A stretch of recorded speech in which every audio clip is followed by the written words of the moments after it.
There is a version of the world that most of us never actually see.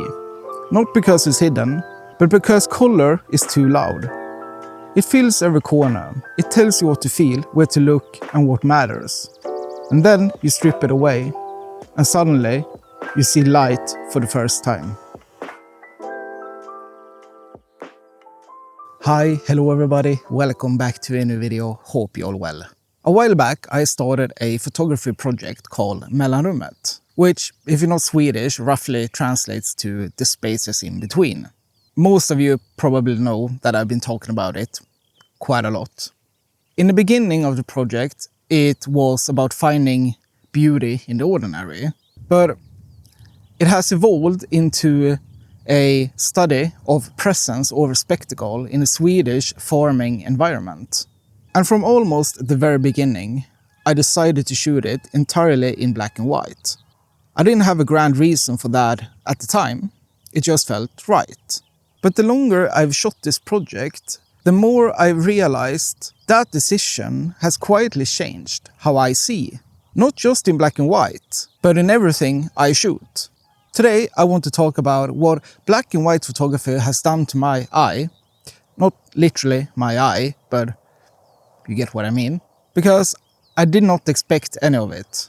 In fact, what it did to how I see color photography is probably the strangest part. But we will get to that. So the first thing that black and white taught me is probably the most obvious. But it took me embarrassingly long to actually feel it, rather than just know it intellectually. Color is doing a lot of work for you. When I shoot street or seaside, I use color on purpose. I'm drawn to a red door, golden hour light, a deep blue sky. The color points at itself and says, look at me. And honestly, it kind of blinded me for a long time. But when I decided to shoot Mellanrummet entirely in black and white, I realized I couldn't rely on those tricks anymore. Take the color away and most of the shots doesn't work. The red door is just a door. The golden light is just brightness. Suddenly you're left with the actual bones of the image. The light, the shadow, the geometry, the shapes. I remember standing out in one of these farming environments for Mellanrummet, just a quiet dirt road, winding past an old barn. In color, it probably would have just been a standard Swedish countryside scene. Green fields, blue sky, the red wood of the farmhouses. Pretty, sure, but maybe a bit ordinary. But when you strip the color away, you stop looking at the green grass and you start noticing the structure of the place. You notice the deep shadows of a wind turbine stretching aggressively across the field, or the stark, isolated lines of a hunting tower fading into the mist. In black and white, it becomes something else entirely. The geometry, the shapes and the light were the subjects the whole time. I just couldn't see it before, because the color of the landscape were too busy talking.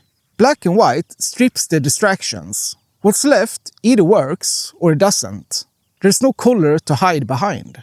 But here's the thing that surprised me most. And I genuinely didn't think of this before starting Mellanrummet. Black and white isn't just one thing. And I know how that sounds. But I think most of us, very much myself included, treat black and white as a filter. Make it look cinematic, apply preset and done.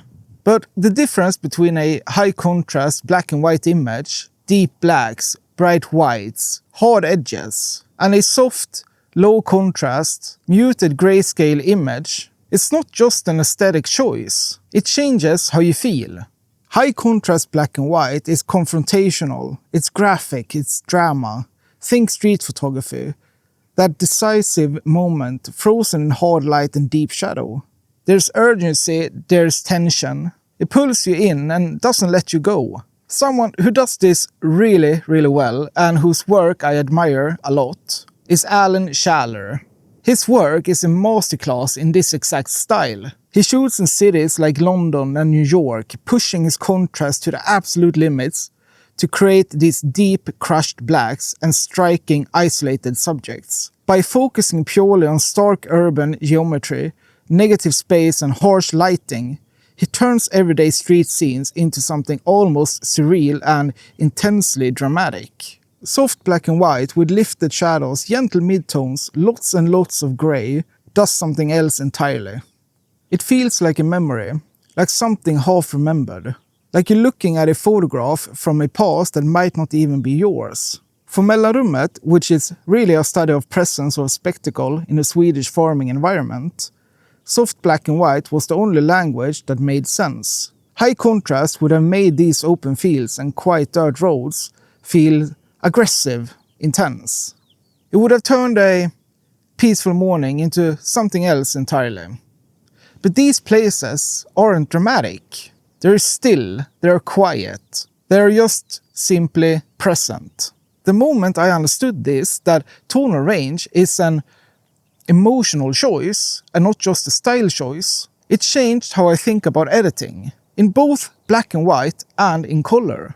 And here's the part that I really didn't see coming. Shooting black and white for the project has made me better at shooting color. Because once you train your eye to read light and shadow, to look for geometry, for the way a beam of light divides a frame, for the shape of a shadow on a wall, you can't unsee it.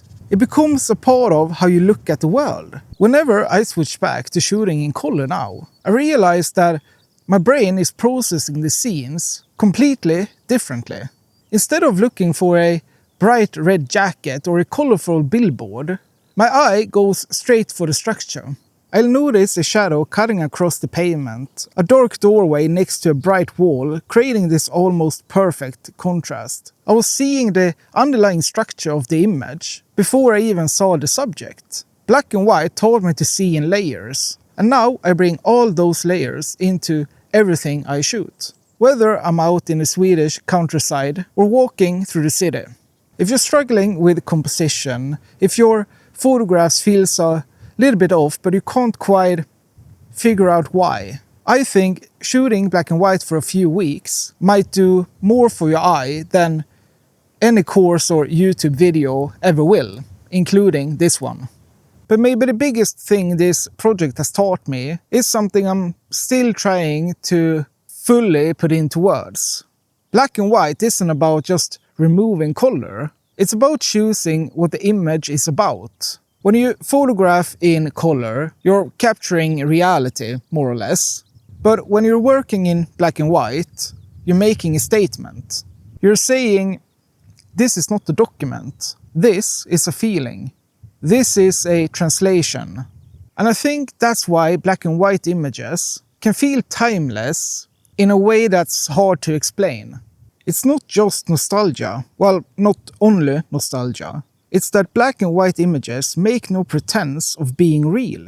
They're openly, honestly, an interpretation of reality into mood. Mellanrummet exists in black and white because these spaces deserve to be felt, not just seen. I'm curious though, have you ever shot a black and white project before? Or is there something you've been thinking about shooting in black and white, but haven't tried yet? Let me know down in the comments. I always read them. Anyways, that's it for today, guys. Thank you so much for watching. I hope you enjoyed the video, and if you did, give it a like and consider subscribing. I appreciate it so much. But until next time, have a good day or evening, whenever you're watching this. Out!